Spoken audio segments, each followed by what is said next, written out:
അസ്സലാമു അലൈക്കും. Welcome back to our channel. തംബ്നെയിലിൽ കണ്ടതുപോലെ തന്നെ ഭാര്യമാർ ആഗ്രഹിക്കുന്ന തന്റെ പ്രിയതമൻ എനിക്ക് ഇന്ന കാര്യങ്ങളൊക്കെ ചെയ്തു തരുമെന്ന് ആഗ്രഹിക്കുന്ന കുറച്ച് കാര്യങ്ങളാണ് നമ്മൾ ഇന്നത്തെ വീഡിയോയിൽ ഇൻക്ലൂഡ് ചെയ്തിട്ടുള്ളത് കേട്ടോ.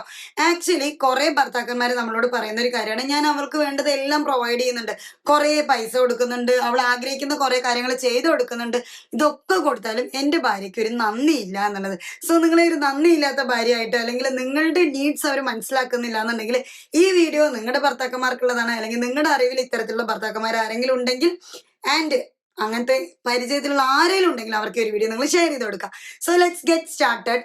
ഒന്നാമത്തെ കാര്യം എന്ന് പറഞ്ഞാൽ നിങ്ങളുടെ ഭാര്യനെ നിങ്ങൾ മറ്റുള്ളവരായിട്ടോ അല്ലെങ്കിൽ ഭാര്യയുടെ സെൽഫോ നിങ്ങൾ കമ്പയർ ചെയ്യാതിരിക്കുക എന്നുള്ളതാണ്. നിങ്ങൾ എല്ലാം കൊടുത്താലും നിങ്ങളുടെ ഭാര്യമാർക്ക് കമ്പാരിസൺ താങ്ങാനായിട്ട് പറ്റില്ല. കാരണം ഭാര്യമാരെ സംബന്ധിച്ചിടത്തോളം നിങ്ങൾ ഇങ്ങനെ മലയോളം കുന്നോളം അവർക്ക് ആഗ്രഹമുള്ള എല്ലാ കാര്യവും കൊടുത്തിട്ടുണ്ടാവും. പക്ഷേ നിങ്ങൾ കൊടുക്കുന്ന ചെറിയൊരു അടിയായിരിക്കും ഈ കമ്പാരിസൺ. നീ അവളെ കണ്ടില്ലേ, അവള് ഭയങ്കര ചുറുചുറുക്കോടെ പണികൾ ചെയ്യുന്ന കണ്ടില്ലേ, അവൾ ഇപ്പോഴും പഠിച്ചുകൊണ്ടിരിക്കുകയാണ്, അവള് വർക്ക് ചെയ്യുന്നുണ്ട്, ഓളുടെ ബോഡി ഷേപ്പ് ഓൾ മെയിൻറ്റെയിൻ ചെയ്യുന്ന കണ്ടില്ലേ എന്നൊക്കെ പറഞ്ഞിട്ട് നിങ്ങൾ മറ്റുള്ള പെമ്പിള്ളേരെ വെച്ച് ചുമ്മാ നിങ്ങളുടെ ഭാര്യനെ കമ്പയർ ചെയ്താൽ പോലും നിങ്ങൾ ഈ മലയോളം കൊടുത്തിട്ടുള്ള സാധനങ്ങളൊന്നും അവർ കാണില്ല. അവർ ആ അടുത്ത സെക്കൻഡ് മുതൽ ഇൻസെക്യൂർഡ് ആവും. നിങ്ങൾ വിചാരിക്കുന്നത് എന്താണ്, അവളെ കണ്ടില്ലേ, അവളെ കണ്ട് പഠിക്കുമെന്ന് പറയുന്ന സമയത്ത് നിങ്ങളുടെ ഭാര്യ അത് കേട്ടിട്ട് ഇപ്പൊ നാളെ മുതൽ ട്യൂഷന് പോകുന്നതായിരിക്കും. പക്ഷെ പോവില്ല. അവരെ സംബന്ധിച്ചിടത്തോളം അവരുടെ മൈൻഡിലുള്ള തോട്ടം എന്താ വെച്ചാൽ എന്റെ ഹസ്ബൻഡിന് ഇനി അവരോട് അട്രാക്ഷൻ തോന്നും, അതുപോലത്തെ ഭാര്യമാരായിരിക്കും എന്റെ ഭർത്താവ് ആഗ്രഹിച്ചിട്ടുണ്ടാവുക, എന്നെ ഒന്നിനും കൊള്ളൂലേ. ഇത്തരത്തിലുള്ള ഇൻസെക്യൂരിറ്റി ഫീലിങ്സ് നിങ്ങളുടെ വൈഫിന് ട്രിഗർ ആവുകയും ചെയ്യും. അവരെന്ത് ചെയ്യും, അതിൻ്റെതായിട്ടുള്ള നെഗറ്റീവ് ഇമ്പാക്ട് ഇങ്ങോട്ട് കാണിക്കാനും തുടങ്ങും. ഈ നെഗറ്റീവ് ഇമ്പാക്ട് ഇങ്ങോട്ട് കാണിക്കുമ്പോൾ നിങ്ങൾ എന്ത് പറയും, ഓള് നന്ദിയില്ലാത്ത ആളാണെന്ന് പറയും. ആക്ച്വലി നിങ്ങൾ ഇതേ സാധനം എങ്ങനെ വർക്ക് ചെയ്യുന്ന പറയും, ഇവരുടെ പാസ്റ്റ് ലൈഫ്, അതായത് നിങ്ങളുടെ കല്യാണം കഴിച്ച് കൊണ്ടുവരുന്ന സമയത്ത് അവളുടെ ഉമ്മയും ഉപ്പയൊക്കെ ഇങ്ങനെ ഓളനെ പൊന്നു പോലെ നോക്കി വളർത്തിയിട്ട് ഒരു അടിപൊളി കുട്ടിയായിട്ട് നിങ്ങളുടെ കൈ തന്നിട്ടുണ്ടാവും. അപ്പൊ നിങ്ങളുടെ കയ്യിൽ കിട്ടുന്ന സമയത്ത് അവൾ ഭയങ്കര എനർജറ്റിക് ആയിരിക്കും, ചിലപ്പോൾ സ്ലിം ആയിരിക്കും, ടൈനി ആയിരിക്കും, ഭയങ്കര കാണാൻ ഭയങ്കര ക്യൂട്ട് ആയിരിക്കും, ചബ്ബി ആയിരിക്കും. ആ ഒരു പെൺകുട്ടി കുറെ കാലം കഴിഞ്ഞ് നിങ്ങളുടെ 2-3 മക്കളെ പ്രസവിച്ച് ഉമ്മാനെ നോക്കി മക്കളെ നോക്കി ആ ഒരു കണ്ടീഷൻ നോക്കി കാലങ്ങൾ കഴിയുന്ന സമയത്ത് ഓൾക്ക് ഏജ് ആയിട്ട് തോന്നുന്നുണ്ടാവും, പ്രായത്തേക്കാൾ കൂടുതൽ പ്രായം തോന്നുന്നുണ്ടാവും, അതേപോലെ ക്ഷീണം ഉണ്ടാവും, ജോലി ചെയ്യാൻ വയ്യാത്ത പ്രശ്നങ്ങൾ ഉണ്ടാവും, കുറെ ഹോർമോണൽ ഇംബാലൻസ് ഉണ്ടാവും. ഇങ്ങനെ കുറെ കാരണങ്ങൾ കൊണ്ട് ഓള് സഫർ ചെയ്യുന്നുണ്ടാവും. ഈ ഒരു സമയത്തും അവള് റോബോട്ടല്ലല്ലോ, നിങ്ങൾ കല്യാണം കഴിച്ചത് ഒരു മനുഷ്യനെ കുട്ടീനെയല്ലോ. അപ്പൊ നിങ്ങൾ അന്നത്തെ അവളേനെ വെച്ച് ഇപ്പോഴത്തെ അവളെ കമ്പയർ ചെയ്യുന്നുണ്ടെങ്കിലും ഈ സെയിം സാധനമാണ് ഇവിടെ വർക്ക് ചെയ്യുക. രണ്ടാമത്തെ കാര്യം ഇതാണ്, നോ യുവർ വൈഫ്. പല ഭാര്യമാരുടെയും ലവ് ലാംഗ്വേജിൽ നിങ്ങൾ കൊടുക്കുന്ന പൈസയോ ഗിഫ്റ്റോ അല്ലെങ്കിൽ നിങ്ങൾ വാരിക്കോരി കൊടുക്കുന്ന സാധനങ്ങളോ ഒന്നും തന്നെ ഉണ്ടാവില്ല. അവർക്ക് അതൊരു ആവശ്യമേ ആയിരിക്കില്ല. അവരുടെ നീഡ് എന്താന്നുള്ളത് അവരോട് ചോദിക്കുക. അതായത് അവരുടെ ലവ് ലാംഗ്വേജ്, അവരെന്താണ് നിങ്ങളുടെ കയ്യിൽ നിന്ന് പ്രതീക്ഷിക്കുന്നത് എന്നുള്ളത് അവരോട് ചോദിക്കുക എന്നുള്ളതാണ്. നിങ്ങളുടെ ഭാര്യ നിങ്ങൾ ശരിക്കും ഒന്ന് മനസ്സറിയാൻ ശ്രമിക്കുക, ഒന്ന് തൊട്ടറിയാൻ ശ്രമിക്കുക എന്നൊക്കെ പറയില്ലേ, അങ്ങനെ അവരുടെ ഹൃദയത്തിൽ ഒന്ന് തൊട്ടറിയാനായിട്ട് ശ്രമിക്കാം. അതായത് ചിലപ്പോൾ അവർക്ക് ആവശ്യം നിങ്ങൾ ഒന്നും ചെയ്യേണ്ടി വരില്ല, നിങ്ങൾ അവരുടെ കൂടെ കുറച്ച് ടൈം ഇരിക്കുന്ന ടൈം ആയിരിക്കും, ക്വാളിറ്റി ടൈം കേട്ടോ. അതായത് ഭാര്യ ഒരു മൂലയ്ക്ക് ഇരിക്കണം, നിങ്ങൾ മൊബൈലിൽ നോണ്ടിക്കൊണ്ടിരിക്കണം എന്നുള്ള സാധനമേ അല്ല, ക്വാളിറ്റി ടൈം ആയിരിക്കും. ഓളെ കൂടെ സംസാരിക്കുന്നതായിരിക്കും. ചിലർക്ക് സംസാരിക്കുക ഒന്നും വേണ്ട, ചുമ്മാ അവളെ കൂടെ അങ്ങനെ ഇരുന്നാൽ മതിയായിരിക്കും. ഇങ്ങനെ പലതരത്തിലുള്ള നീഡ്സ് ആയിരിക്കും ഉണ്ടാവുക. ചില ഭാര്യമാരെ സംബന്ധിച്ചിടത്തോളം നിങ്ങൾ എങ്ങോട്ട് പോയാലും കുഴപ്പമില്ല, അവളുടെ എല്ലാ കാര്യങ്ങളും കൃത്യമായിട്ട് ചെയ്തു കൊടുക്കുന്നുണ്ടെങ്കിൽ, അതായത് ഈ പറയുന്ന പൈസ അല്ലെങ്കിൽ ഓൾക്ക് എന്തെങ്കിലും ഗിഫ്റ്റ്സ് കാര്യങ്ങൾ വേണമെങ്കിൽ അത് ചെയ്തു കൊടുക്കുന്നുണ്ടെങ്കിൽ ഇറ്റ്സ് ഇനഫ്. നിങ്ങളുടെ ടൈമോ പ്രസൻസോ ഒന്നും ആൾക്ക് ആവശ്യം ഉണ്ടാവില്ല. അപ്പൊ ഭാര്യയ്ക്ക് എന്താണോ ആവശ്യമുള്ളത് അത് നിങ്ങൾ അറിയാനായിട്ട് ട്രൈ ചെയ്യുക, എന്നിട്ട് അത് കൊടുക്കാനായിട്ട് ശ്രമിക്കുക എന്നുള്ളതാണ്. അതായത് അവരെ നിങ്ങൾ മനസ്സിലാക്കാം. ഈ ആണുങ്ങളെ കുറെ ആൾക്കാർ കൂടി നിൽക്കുന്ന സമയത്ത് പല ആണുങ്ങളും അവരുടെ ഭാര്യമാരെ വെച്ച് മറ്റുള്ള ഭാര്യമാരെ കമ്പയർ ചെയ്യും. അതായത് ചില ആൾക്കാർ പറയും, അതിനൊക്കെ എന്റെ പെണ്ണു, അവൾക്ക് പുറത്തിറങ്ങുന്നത് ഇഷ്ടമേ അല്ല, അവൾക്ക് അങ്ങനെ പോവുകയോ വേണ്ട, അവള് നേരം വീട്ടിലിരിക്കും, ഞാനും വിചാരിക്കാറുണ്ട് അവളെയും കൊണ്ട് പുറത്ത് പോകണം എന്നൊക്കെ, പക്ഷെ എന്റെ പെണ്ണിന് അങ്ങനത്തെ ഒരു പരിപാടിയില്ല, 10 പൈസയുടെ ആവശ്യമില്ല എന്നായിരിക്കും അയാൾ സ്വന്തം ഭാര്യയെ കുറിച്ച് മനസ്സിലാക്കി വെച്ചിട്ടുണ്ടാവുക. പക്ഷെ ഭാര്യ മനസ്സിലാക്കാറുണ്ട്, ഇയാൾ ചിലപ്പോൾ പോയി പറഞ്ഞിട്ടുണ്ടാവും, എന്റെ കയ്യിൽ 10 പൈസ ഇല്ല, പെണ്ണിനെയും കുട്ടിനെയും കൊണ്ട് പോയി കഴിഞ്ഞാൽ പൈസ ചെലവാണ്, ഇങ്ങനെ കുറെ രീതിയിൽ ഇയാൾ സംസാരിച്ച് പോയിട്ടുണ്ടാവും. അതുകൊണ്ടായിരിക്കും, അല്ലെങ്കിൽ ഈ കണക്ക് പറച്ചിൽ കൊണ്ടായിരിക്കും ഭാര്യ എന്ത് ചെയ്യുന്നുണ്ടാവുക, എങ്ങോട്ടേലും പോവാന്ന് ചോദിച്ചാൽ പോകണ്ടെന്ന് പറയുന്നുണ്ടാവുക. അപ്പൊ എന്താണ് അൾട്ടിമേറ്റ്ലി ഭാര്യയുടെ ആവശ്യം, എന്താണ് ഭാര്യയുടെ ഉള്ളിലുള്ള നീഡ് എന്നുള്ളത് ചോദിക്കാം. ബിക്കോസ് എൻ്റെ അടുത്ത് ഒരാൾ പറയുന്നുണ്ടായിരുന്നു, ഇങ്ങനെ ഇന്ന കോഴ്സുകൾ പഠിക്കുന്നുണ്ടെന്നൊക്കെ പറഞ്ഞപ്പോൾ അതിന് എൻ്റെ ഭാര്യയ്ക്ക് പഠിക്കണമെന്നില്ല, ഒന്നുമില്ല, അവളും അവളുടെ അടുക്കളയും ഈ പറയുന്ന കുട്ടികളും മക്കളും ഞാനും, ഇതല്ലാണ്ട് ഒരു ലോകം അവൾക്കില്ലാന്ന്. എന്റെ കഷ്ടകാലത്തിനാണോ അതോ അവളുടെ കഷ്ടകാലത്തിനാണോ അറിയില്ല, നമ്മൾ തമ്മിലൊന്ന് സംസാരിച്ച സമയത്ത് ആ പെൺകുട്ടി പറയുന്നുണ്ടായിരുന്നു, 1% മനസ്സിലാക്കാനുള്ള കഴിവ് ആ ചെങ്ങായിക്കില്ല. കാരണം എന്നെ പഠിപ്പിക്കാന്ന് പറഞ്ഞിട്ടാണ് കല്യാണം കഴിപ്പിച്ച് കൊണ്ടുവന്നത്. ആദ്യത്തെ 2 വർഷക്കാലം ഞാൻ ആളോട് പറഞ്ഞിട്ടുണ്ടായിരുന്നു എന്നെ പഠിപ്പിക്കോ എന്നുള്ളത്. പക്ഷേ ഈ 2 കൊല്ലം എന്നെ കേൾക്കാതെ എനിക്ക് 3 കുട്ടികളാവുന്നത് വരെയും എൻ്റെ മക്കളെ വളർത്തി വലുതാക്കുന്നത് വരെയും ഇയാൾ എന്നെ കേൾക്കാതെ ഇരുന്നിട്ട് ഇപ്പൊ അയാൾ എൻ്റെ അടുത്ത് പറയണം വേണമെങ്കിൽ വല്ല TTCയും ചെയ്തോ മോണ്ടിസറിയും ചെയ്തോ എന്നുള്ളത്. എൻ്റെ ഡ്രീം എൻ്റെ PG കംപ്ലീറ്റ് ചെയ്യലും PhD എടുക്കലും ഒക്കെ ആയിട്ട് കുറേ ഉണ്ടായിരുന്നു. 6 മാസത്തെ കോഴ്സോ 1 മാസത്തെ കോഴ്സോ ചെയ്തോന്ന് പറഞ്ഞിട്ട് വേണമെങ്കിൽ ചെയ്തോന്ന് പറഞ്ഞിട്ട് വെച്ച് നീട്ടുന്ന ഔദാര്യം സ്വീകരിക്കാൻ എനിക്ക് തോന്നാത്തതാണ് എന്നാണ് അവർ എൻ്റെ അടുത്ത് പറഞ്ഞത്. സോ സ്വന്തം ഭാര്യ അവരേനെ മനസ്സിലാക്കിയിട്ടില്ല ഇയാൾ. അവർക്ക് ഡ്രീം ഇല്ല എന്നല്ല, അവർക്ക് ഒരുപാട് ഡ്രീം ഉണ്ടായിട്ടും എന്താണ് ഇവർക്ക് വേണ്ടത് എന്നുള്ള കാര്യം അയാൾ മനസ്സിലാക്കാത്തതാണ്. അപ്പൊ ആദ്യം തന്നെ നോ യുവർ വൈഫ്. അവരെന്താണ് നിങ്ങളുടെ കയ്യിൽ നിന്ന് ഡിമാൻഡ് ചെയ്യുന്നത് എന്നുള്ളത് മനസ്സിലാക്കുക. നിങ്ങൾക്ക് ചിലപ്പോൾ പ്രൊവൈഡ് ചെയ്യാൻ പറ്റിയെന്ന് വരില്ല, പക്ഷെ നിങ്ങൾ എന്തുകൊണ്ട് പ്രൊവൈഡ് ചെയ്യുന്നില്ല എന്നുള്ള അവരോട് പറഞ്ഞാൽ തന്നെ ധാരാളം മതി. അപ്പൊ അതൊന്ന് നിങ്ങൾ ട്രൈ ചെയ്ത് നോക്കുക കേട്ടോ. നെക്സ്റ്റ് പോയിന്റ് ആണ്, പല ഭാര്യമാരും ഭർത്താവിന്റെ ഓപ്പൺ ആയിട്ട് ഷെയർ ചെയ്യാൻ മടിക്കുന്ന, എന്നാൽ ഭർത്താവ് കണ്ടറിഞ്ഞ് കൺസിഡർ ചെയ്യണം എന്ന് വിചാരിക്കുന്ന ഒരു കാര്യമാണ് അവരുടെ സെക്ഷൽ നീഡ്സ്.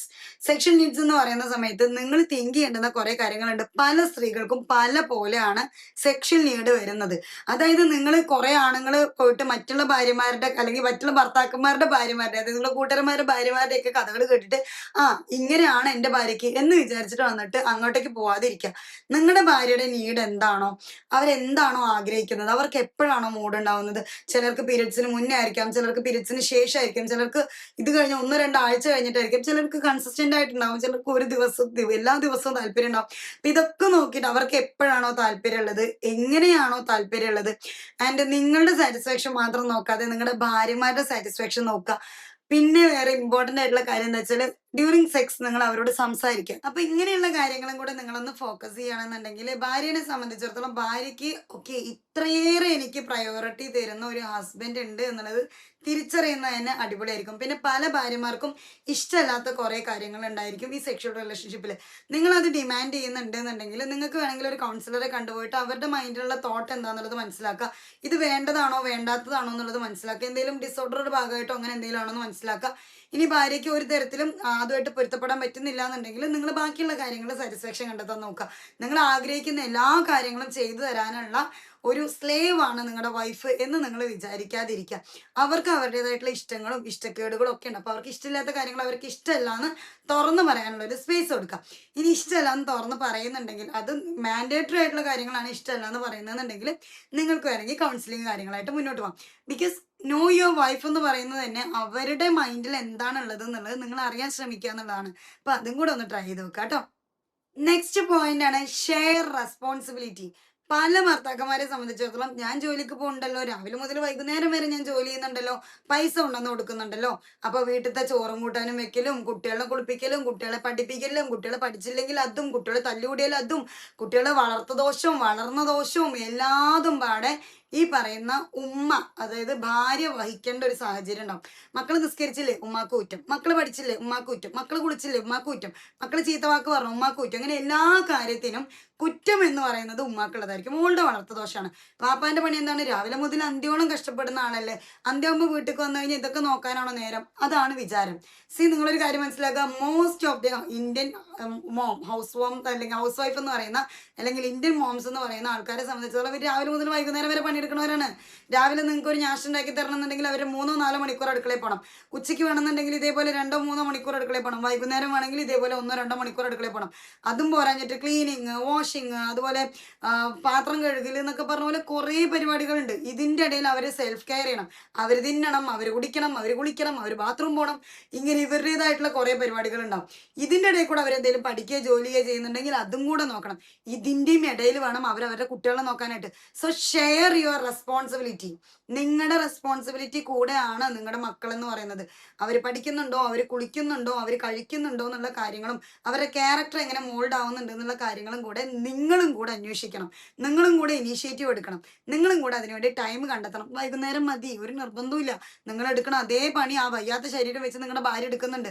അപ്പൊ അത് നിങ്ങളൊന്ന് ഷെയർ ചെയ്യാനായിട്ട് ശ്രമിക്കുക എന്നുള്ളതാണ്. പിന്നെ മോസ്റ്റ് ഇമ്പോർട്ടൻ്റ് ആയിട്ടുള്ള കാര്യം വല്ലപ്പോഴെങ്കിലും ഒന്ന് ഒരുമിച്ച് യാത്ര ചെയ്യുക. ലോങ് യാത്രകൾ ചെയ്യുക. മക്കളെ കൂട്ടിയിട്ടും മക്കളെ കൂട്ടാതെയും യാത്ര ചെയ്യുക.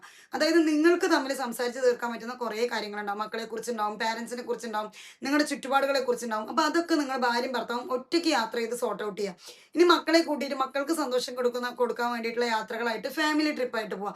ആൻഡ് മക്കളെ അത് പറഞ്ഞ് മനസ്സിലാക്കുക. നമ്മൾ വാപ്പയും ഉമ്മയും യാത്ര ചെയ്യുന്നത് എപ്പോഴും എൻജോയ് ചെയ്യാൻ വേണ്ടി മാത്രമല്ല, നമുക്ക് ഈ എൻജോയ്മെൻറ്റിൻ്റെ കൂടെ കുറേ ഞങ്ങളുടെ ലൈഫിനെ കുറിച്ച് പ്ലാൻ ചെയ്യാനും ബാക്കിയുള്ള കാര്യങ്ങളൊക്കെ സെറ്റ് ആക്കാനുണ്ട്. അതുകൊണ്ടാണ് മക്കളെ നമ്മൾ പോകുന്നത്. ഓഫ് കോഴ്സ് നിങ്ങളുടെ മക്കൾ മനസ്സിലാക്കും. കാരണം നിങ്ങളും നിങ്ങളുടെ ഭർത്താവും തമ്മിലുള്ള ബന്ധം എത്രമാത്രം നല്ലതാണോ അതിനനുസരിച്ചിട്ടാണ് നിങ്ങളുടെ മക്കളിലും നിങ്ങളുടെ ഫാമിലിയിലുള്ള സമാധാനം നിലനിന്ന് പോകുന്നത്. അതുകൊണ്ട് തന്നെ നിങ്ങളുടെ കുട്ടികൾക്ക് അത് മനസ്സിലാക്കാനുള്ള കഴിവുണ്ടാവും. അവരത് മനസ്സിലാക്കുകയും ചെയ്യും. സോ ഇന്ന് പറഞ്ഞ കാര്യങ്ങളൊക്കെ ഒരു ഭാര്യ ഭർത്താവിൽ നിന്ന് നിർബന്ധമായിട്ടും ആഗ്രഹിക്കുന്ന കാര്യങ്ങളാണെന്ന് എനിക്ക് തോന്നിയിട്ടുള്ള കാര്യങ്ങളാണ്. നിങ്ങൾക്ക് എന്താ തോന്നിയത് എന്നുള്ളത് നിങ്ങൾ ഇന്നത്തെ വീഡിയോയിൽ ഈ ഒരു കമന്റ് സെഷൻ യൂസ് ചെയ്തിട്ട് പറയാം. ആൻഡ് മോസ്റ്റ്ലി നന്ദിയില്ലാത്ത ഭാര്യമാരാണെന്ന് പറയുന്ന അമ്മായിയമ്മമാർക്കും ഭർത്താക്കന്മാർക്കും ഈ ഒരു വീഡിയോ നിങ്ങളൊന്ന് അയച്ചു കൊടുക്കുക. ഇൻഷാ അല്ലാഹ് അടുത്തൊരു വീഡിയോ ആയിട്ട് വരുന്നതായിരിക്കും. എല്ലാവർക്കും ബൈ ബൈ. അസ്സലാമു അലൈക്കും വറഹ്മത്തുള്ളാഹി.